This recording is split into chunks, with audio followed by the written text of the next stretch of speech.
there, and welcome to the Thinking Fellows podcast. My name is Caleb, and today I'm joined by just my father, Dr. Scott Keith, as we have been betrayed once again by Dr. Adam Francisco. The Frisco. Back only a month, and he's already gone again. So no, he's just enjoying a little family reunion right now. So he wasn't able to record with us, so we'll have to do this episode solo. So if you've really enjoyed having him back on, maybe you should send him, if you have it, an email bugging him about missing an episode. You should. The Thinking Fellows is part of the 1517 podcast network of shows. You can go to 1517.org/podcasts to see all of our shows there. Happy New Year to many of our listeners. I guess this is the last episode of 2021 and is going to be live on New Year's week. The New Year is just a couple days away. So happy New Year to everyone out there. And this series will obviously continue for let me count the books here, at least the next month. So all of January for the Thinking Fellows. Yeah, we'll be here a hot minute. Right. So for those of you who are maybe tuning in for the first time, we are spending time reading through and commenting on the Chronicles of Narnia. This is coming off the heels of a series on C.S. Lewis, The Inklings, J.R. Tolkien, and now we've started rereading the Chronicles of Narnia, and I'm having a great time, actually. Yeah, each one takes about 4 hours, I've noticed. Okay, so we're on book 2 for us, and we're going in the order they were written. So this is Prince Caspian, right? That we're talking about today. And Prince Caspian's longer. I think it's 75 pages longer. Than The Lion, the Witch, and the Wardrobe. About 4.5 hours. And so I think we talked about Voyage of the Dawn Treader is next, and it's a quick one. Yes. So there's a kind of, it's not a pattern, but none of them are crazy long. But I feel like as I was reading it, it actually made sense to me that this was, from sort of a pragmatic standpoint, that this was the second one written. Actually rereading it, I felt the exact same way. Yeah, it felt like, wow, I'm really glad I didn't read it in the other order. Yeah, because you could tell it was palpable. The other order. That it was palpable that this was the second book. That's like how Lewis would have referred to Cambridge, the other school. So I'm reading these, and my wife Erica has been reading them also, rereading them, and she saw me reading Prince Caspian, and she goes, "You're already on Prince Caspian?" I was like, she was reading him the other way. It's just book 2. That's book 5 for her, right? Oh, and she was like, she's like, the Horse and His Boy is next. Yeah. And I was like, no, honey, no. So then I asked, I was like, so you read it using a modern set when you were a child? And she's like, yes, but my dad, this is interesting. Her dad was like, don't read The Magician's Nephew first. So the thing her dad had remembered was that The Magician's Nephew was not first. Yeah, it's second to last. Yeah, so when they had a newer book set in her house growing up, that was the one thing they changed. He probably didn't notice that the middle order was changed by one book as well. Yeah. So that is interesting. But so she was a little puzzled. That's funny that I was reading it, but you can tell, I think, because when the children are brought back into Narnia, a year later, the first bit is really Lewis sort of telling more stories about them being in Narnia the first time that aren't in The Lion, the Witch, and the Wardrobe for the most part. And he's sort of building, and it seems almost excitedly, a world that's been buzzing in his head. After he ends The Lion, the Witch, and the Wardrobe with them going back, it feels like he spent a whole year maybe with all these ideas about what they did while they were in Narnia.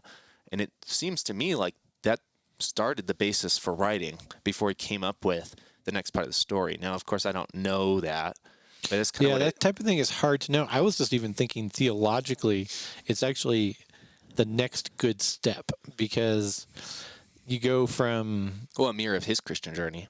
a mirror of Christianity, I'd even say, is where after Christ's ascension, you have we're in basically a 2,000-year waiting period so far, right?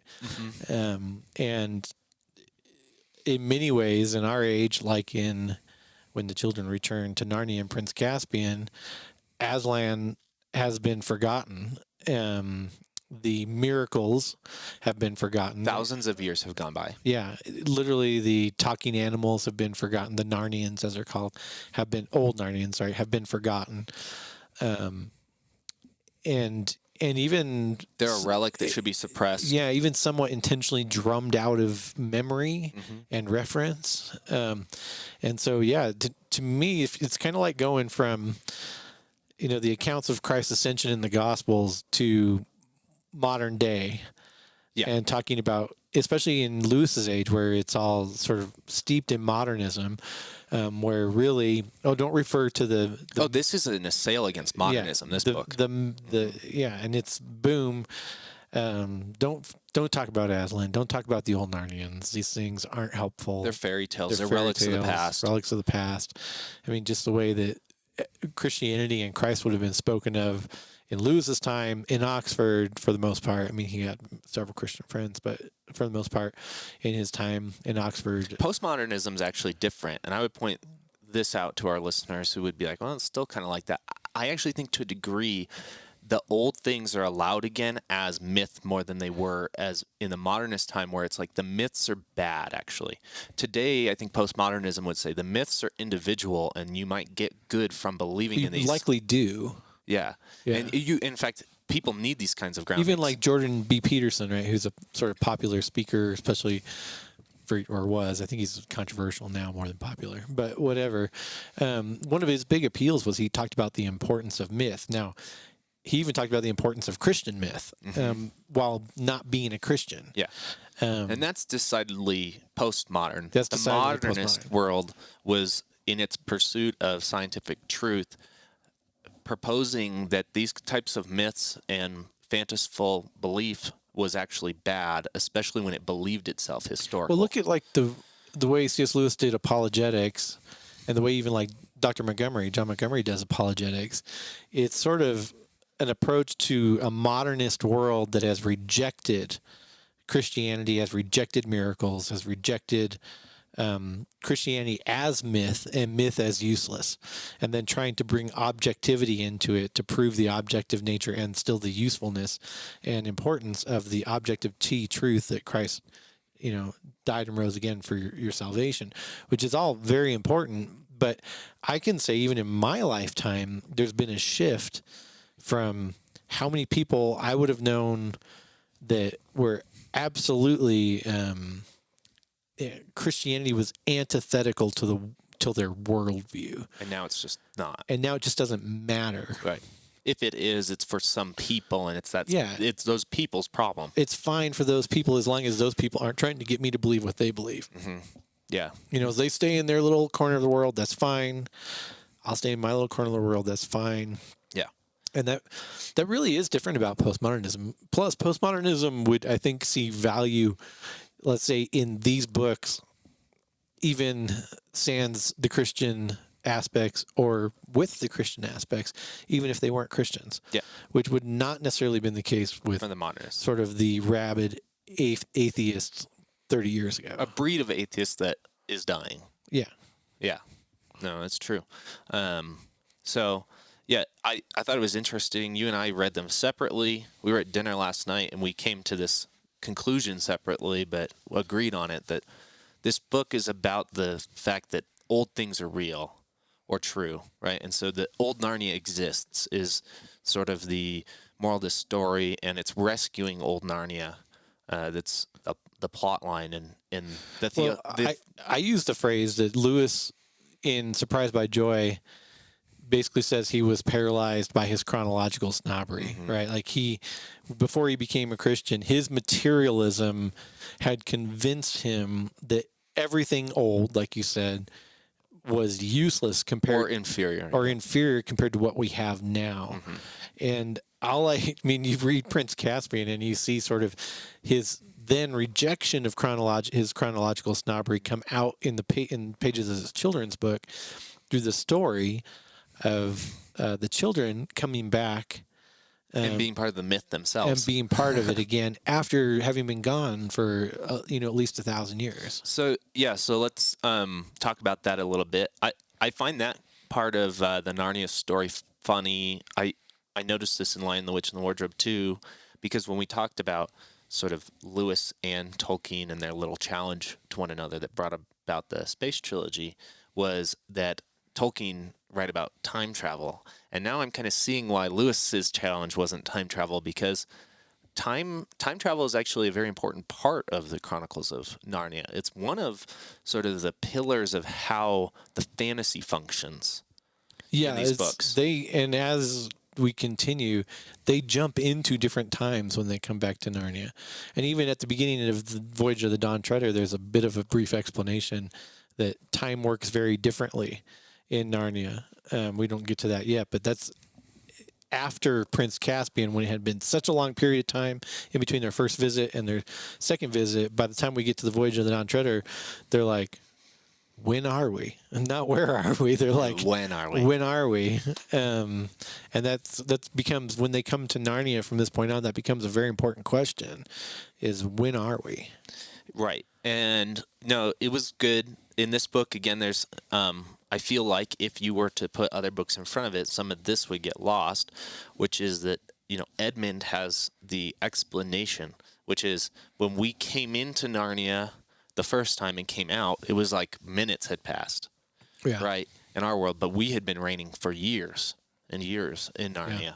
And then when we came back, thousands of years have gone by, even though only a year of our time has gone by, and he puts that together, that time, at least in the second book, he doesn't have it's not just differently, it's actually accelerated. Yes. It's well, sometimes it's differently too, because they do make the point that when they come back, it could have been 1,000 years, it could have been 3 years, it could have been, sometimes they'll say it could have been 3 minutes.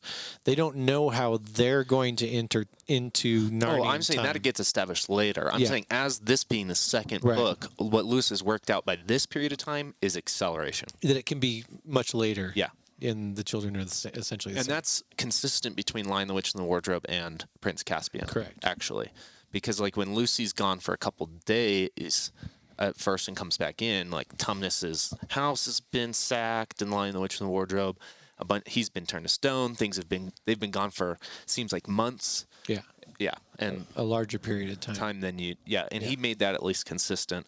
As we get further, there may even be some pause or they enter back into the past. Right. Yeah. The magic can pull them in where the magic needs them, type of situation. Right. Which is how we are introduced to the children again in Prince Caspian. You don't find this out until later, is that Caspian has Susan's horn, right? Which the value of the horn is that if you blow on it, help will come.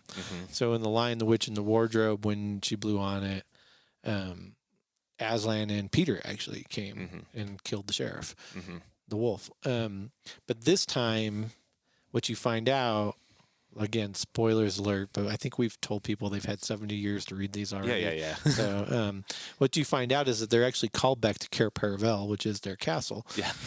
But they don't recognize it when they're there, because they have, at that point in time, no conception of the fact that more than 1,000 years has gone by, and what they were called back to was a ruin. That was not very recognizable until they find, and you pointed some of this out last night, until they make their way, they're not sure of it until they make their way into a room where they find their gifts that they received from Father Christmas in Lion, Witch, and Wardrobe hanging on the wall. Yeah, except her horn. Except her horn, which is missing. Because she actually tried to leave Narnia with it. Yes. And the magic made it stay. So she had it with her when they were on the stag. Right. Yep. And then... so we do find out that things from Narnia don't really make it into their world. Right. But at the end of Prince Caspian, we find out that things from their world might be able to stay in Narnia. Yes. The lamppost is a good example of that, and something else will be a good example of that, too. Right. Yes. No, and that's good. The gifts thing in Cair Paravel was very interesting to me, because it added another dimension of the Christian life, I think, because Lewis writes an aside in there, that a reminder to readers that Edmund did not receive a gift. He also writes it in such a way, the book is written in such a way that one does not have to read The Lion, the Witch, and the Wardrobe. And he makes mention that you might be reading this first in several cases. He says you will have to read the other story to know why Edmund didn't get a gift and stuff. I don't have time for it here. I don't have time for it here. And he retells some of the myth, and you could understand the myth of the children without having read it, because Well, it's totally retold. yeah, it's totally retold to Caspian. And It was retold to Caspian, who then I forgot which was it, Nickabrick, one of the I dwarfs. think, Retells it to the children as it was told to Caspian. yes. Yeah, no, it's kind of funny. So, but They're sitting there listening to their own story. They're down in Canada. Yeah. They, no, but so the mention of Edmund not having a gift is interesting to me, because in Lion, the Witch, and the Wardrobe, he's essentially a convert. He's property of the betrayer.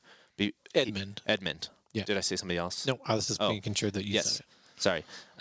Edmund was a betrayer, didn't believe in Aslan. If he believed in Aslan, Aslan was a sort of a bad picture for him as somebody happily under the reign of the witch.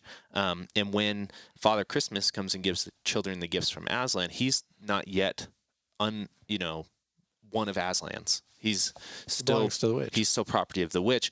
And I thought that was interesting, because it might tell you, like, what's the difference? It might be grasping at what's the difference between a Christian who's a convert and a Christian who's been a Christian their whole life, right? Baptized and believed their whole life.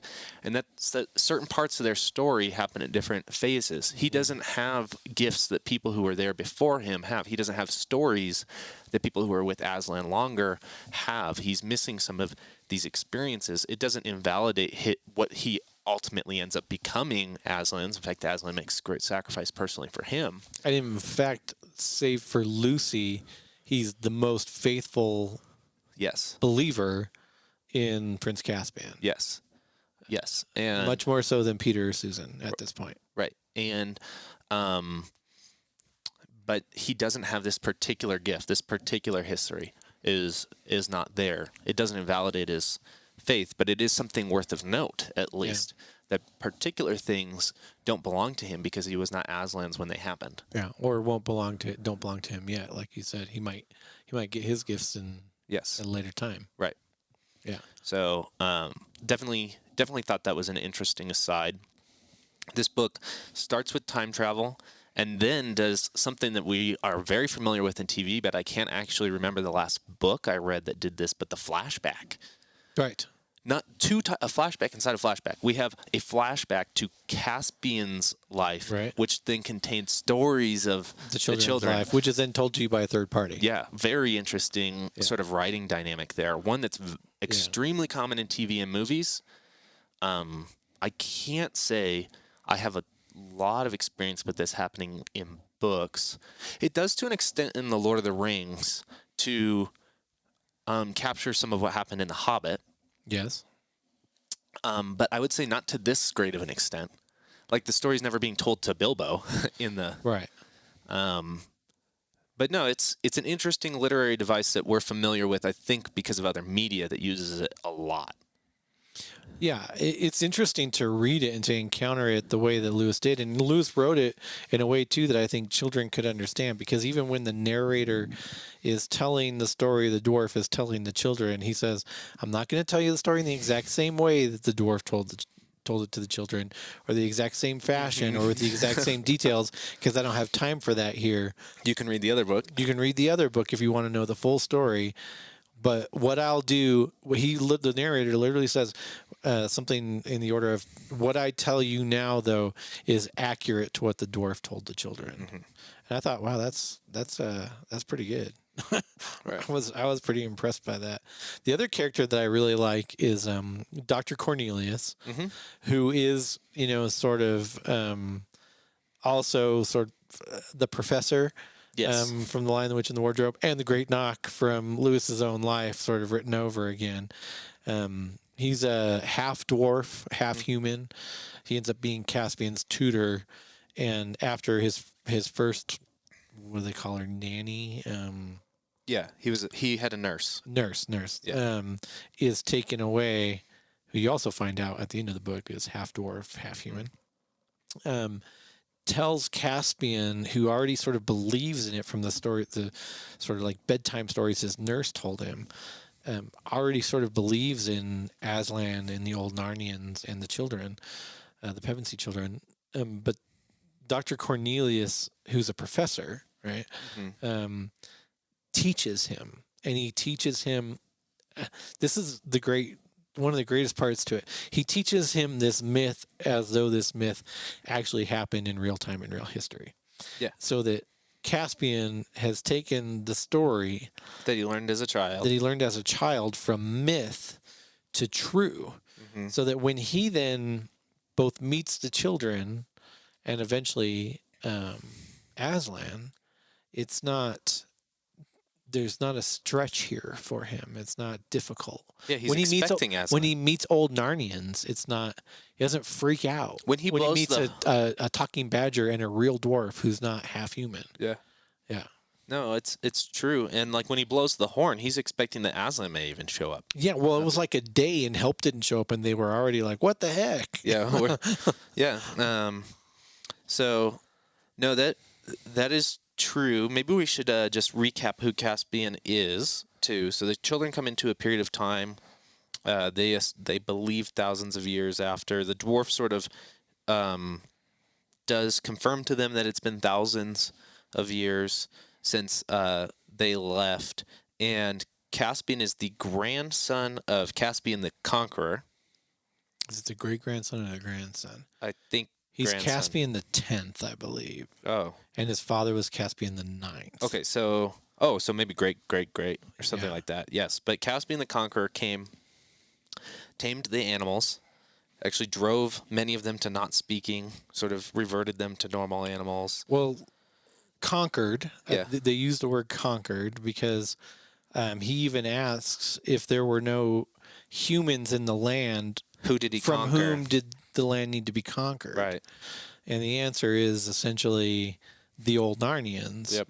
And what you find out is that Narnia wasn't made for humans, but it was made for humans to rule. Yeah, that's an interesting phrase that comes over and over again.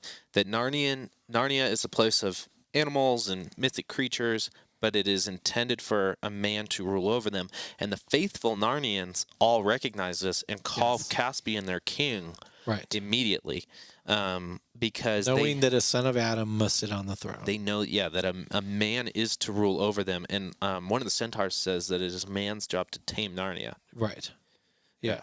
So his relation, his ancestor, conquers Narnia, conquers the old Narnians, and sends them, basically the remnant, into hiding. And this includes like the good old Narnians from The Lion, the Witch, and the Wardrobe, and the ones and the evil old Narnians. Yeah. So you have they even make sort of a difference between the red dwarfs and the black dwarfs. You know, that felt like a bit of a retcon to me because Lewis makes I feel like his mind was changed on dwarves a little bit, because in Lion, the Witch, and the Wardrobe, he mentions that it's very rare to find a good dwarf, and in this book, at least half of them are. Yeah, like good dwarves are actually very prevalent in this book and very important. And he actually warns children in the book. He like speaks to his audience and says, you ought to be very careful about things that look human but aren't. And he talks about dwarves and giants being things which are odd and dangerous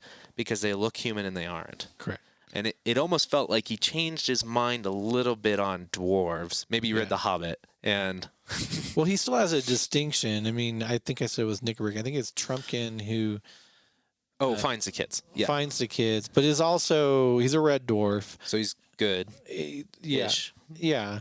But there's still a dwarf in here that's sort of the descendant of the dwarf from the Lion, the Witch, and the Wardrobe. Who said the witch was good to my people. And who tries to bring their witch back, wants to use magic to get the witch's help. Yes.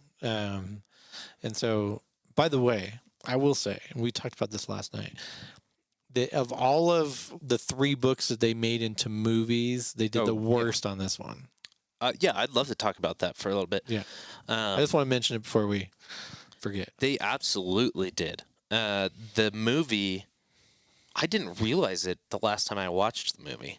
And I suppose it was because it was years removed from reading Prince Caspian, but is nothing They miss like it. that. They miss it totally. Yeah.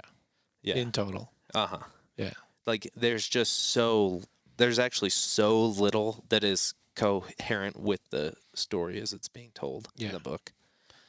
So one of the greatest things about the book is, I think, the entrance of Aslan, which is just totally. They do it a little bit in the movie, but they don't do it in the same way. But the entrance of Aslan, I think, is great in this because Lucy starts seeing him like shadow them as they're trying to travel and as they're trying to decide which way to go to find Caspian at what is the old stone table. Right. And I think they call it Aslan's How Yeah. in the book. And she starts to see him. Right? And she starts to think that the trees are talking to her again, because the talking trees had gone away by this point in Narnia. She starts to think the trees are talking to her again, trying to tell her to listen to him. And she can actually, she thinks, make a distinction between the voice of the trees and the voice of Aslan, telling her which way to go. And when she does finally meet Aslan, and talks to him, she has by this point tried to convince her brothers and sister to go with her to meet him, and they said no, and she gave in. And one of the things I love about it is she's talking to Aslan and she's arguing with him. She's like, well, it's certainly not my fault. I told them you were over here and they didn't listen to me. And his response is to just look at her and say nothing and let her work into it. Like, well, I guess if the right thing were to come, even if they didn't come with me, I should have come. And I just think that that's sort of like Christ saying, leave your father and mother and follow me, where Aslan is like, if it took leaving Susan and your brothers to follow my call, you should have followed my call. But he didn't even have to say it. The way that Lewis does it is great. He just has to look at her. And she realizes. Yeah, and she works the whole thing out herself. So that by the next time she sees him, she basically looks at, she's the youngest, right? She basically looks at her siblings and goes, I'm going. Whether you're going or not. And Susan literally tells her, she's being quite naughty. You should stop her. I thought it was great. Yeah, that is really... it is kind of interesting that had to happen. Because even Peter, at the beginning chapters, talks about that Aslan may show up. He admits... There's an interesting twist in there. He admits that he believed her the first day, but thought that the way they would have had to gone to meet Aslan was horribly inconvenient. He admits that he believed her that she saw Aslan. Now, the great thing in here is that Edmund, who's the one who literally lies about what Lucy saw, even though he saw it too in Lion, the Witch, and the Wardrobe, is the one that keeps saying, maybe we should... I haven't seen him at all. I haven't heard him at all. But she was right last time. Yeah. No, there's a consistency thing. It's like, she's not insane. They actually spent a good deal of time establishing that in Lion, the Witch, and the Wardrobe. She's not insane, and she's not a liar. Yeah. And he's like, I was the worst last time. I'm not going to be caught being the worst I'm this not going to be caught being the worst this time. If she says she saw him, even if I don't, even I haven't seen him. Even if I haven't seen him, I'm going to follow him. Now, that's the apostles to us. Yeah. That's John 20. Blessed are those who have not seen and yet believe. Yeah, no, that's true. Yeah. No, it's there's an interesting sort of dynamic that he does manage to bring back with the children there. Yeah, well, and eventually they follow Lucy, right? And they start to see, this is so awesome. I love this so much. They're traveling, right? And they're on a precipice essentially, and they can't see the way forward. But Lucy can see it because she's following Aslan, right? So she can see the path because she can see Aslan and she can see the path that he's taking. But the rest of them can't see the path, but they're following Lucy.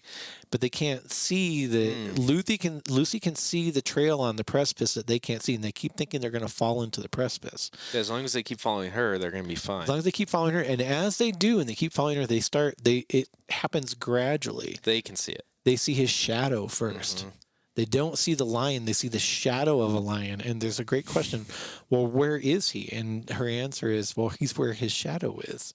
And I thought, bam. And even when Aslan, she says, well, should I bring my brothers and sister to meet you? He says, yes. And she goes, will they be able to see you? And he says, certainly not at first. I was like, oh, that's awesome. So they see his shadow. Where is the great king? Well, where his shadow is, he is. Yeah. And then when they get to where his shadow is, they see him finally. Right. Yeah. So the descendant of these conquerors, The Telmarines. the Telmarines, yep, ends up becoming king of Narnia. Yes. Legitimately. Not in Cair Paravel, interestingly. Not in Cair He Paravel, builds his own castle. but becomes a king of Narnia essentially through faith in Old Narnia and in Aslan. Not because he's, not because the Telmarines are the legitimate rulers and he's next in line. In fact, it turns out that they are descendant from pirates in our world. Who got sucked into Narnia? Who got sucked into Narnia through one of the passages. And I think the narrator says, the few passages remaining between worlds, and then it says, comma, not the only passage, I mind you, but one of the few that are left, that they get sucked in, and they come to be rulers, right? We said conquest, and by that point, I believe he's Caspian the 10th. But Caspian the 10th is fighting against his uncle who's killed his father, killed Caspian the 9th. His name is Miraz. And anybody who would sort of try to make Caspian king. And anybody who would sort of make, so the a good portion of the book is this war that's happening between Caspian and the old Narnians. Not a single other human that I'm aware of. Caspian and the old Narnians against his uncle Miraz and his human army. Yes. That have come in. They have villages and everything in Narnia now.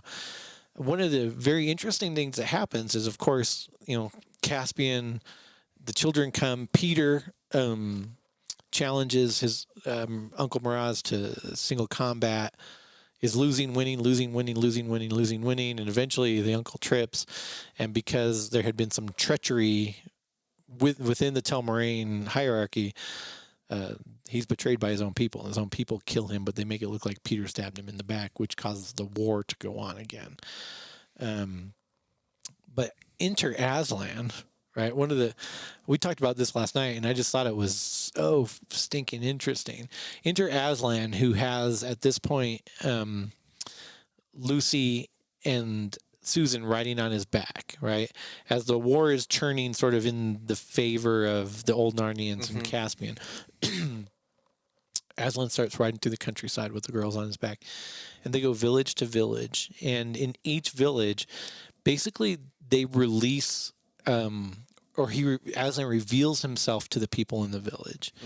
And the narrator points out that in every village, most fled, most left. Yeah, when Aslan came in. But a few believed. Yeah. And I thought, holy cow, look at that. Like, the gospel in these is preached to all. Most reject it. But a few faithful believe. And often the faithful are the children. There's this great point, I don't remember her name, but one of the children that's converted is a little girl who's in school, and Lewis literally writes the character Bacchus into the story, which is like sort of the god of debauchery, honestly. And the line is that when she comes to believe in Aslan, part of her release is that the sort of lady servants of Bacchus come and help relieve her of some of her clothing, her sort of tight-fitting, uncomfortable school clothing, and that's part of her freedom. And I just think there's so many things to that are just so great. It's just, even as the Telmarines are conquered, Aslan goes forward to, yeah, sort of bring them into Narnia. And he offers them another land. Yeah. He offers them another land, and some still don't believe him. They believe that his other land will be his den where he eats them alive. Yeah, yeah. But really, he's offering them literally to go back to Earth, to an unpopulated island in the area that they would have come through on Earth, and for that to be their land. He says there's fresh water there, there's good fishing there, there's fruit on every tree. he kind of gives them a new paradise that is theirs. If they don't want to live under the rule of Caspian in Narnia. Yeah, very interesting. No, I thought it was an excellent book. Definitely worth the read.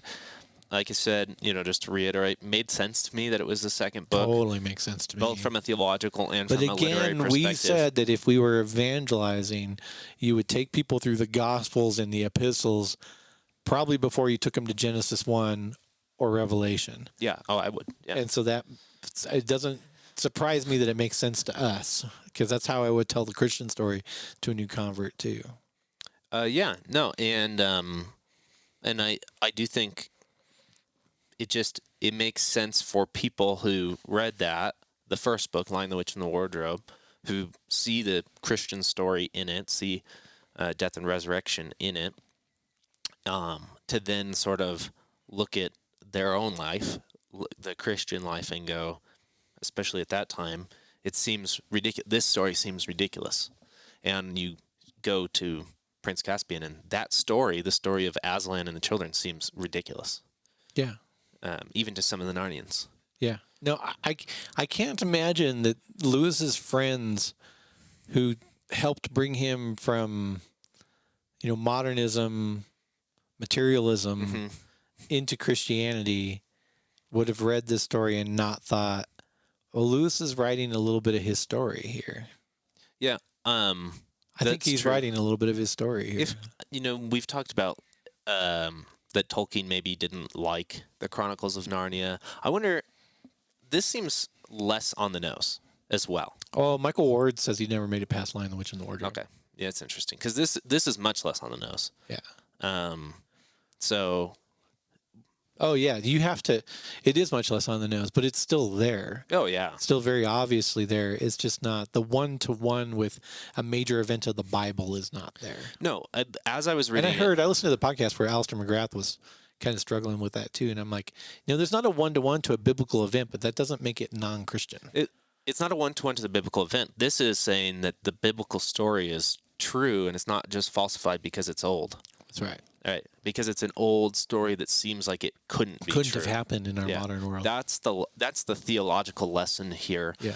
And then, like you said, there's some others sprinkled in, like the preaching of the gospel, that some will see more, understand more, and then have to preach that to other people. There's all that kind of thing is sprinkled in, but it's not the atonement, right? Type of thing. No, you're not going to do that. You're not going to do that in Voyage of the Dawn Treader either. No. You're going to get maybe the baptized Christian life. Yeah. But you're not going to be able to say, well, here's the transfiguration. Yeah. Although somebody is transfigured. So, no, very good read. Glad to have reread it. Glad to do this episode. So I hope people enjoy it and find time to read it. I think the only question is, will we do the space trilogy when we're done? Oof, that's interesting. That's an interesting thought. Maybe we need to take a break a little bit before that, but so that people don't get too tired of it. Mix it up a little bit. That's probably a good point. Well, thank you for listening to this episode. We hope you enjoyed it. We hope that if you're reading the Chronicles of Narnia alongside with us, that you are enjoying them. The next book for us is The Voyage of the Dawn Treader, correct? Correct. Then Silverchair. Yep, then Silverchair. And so that'll be very good. So you have, if you're listening to it on Tuesday, you have a week from today before we will comment on that. Yep. Pick it up, read it. Yeah. Thanks for joining us. We will catch you next time. Bye.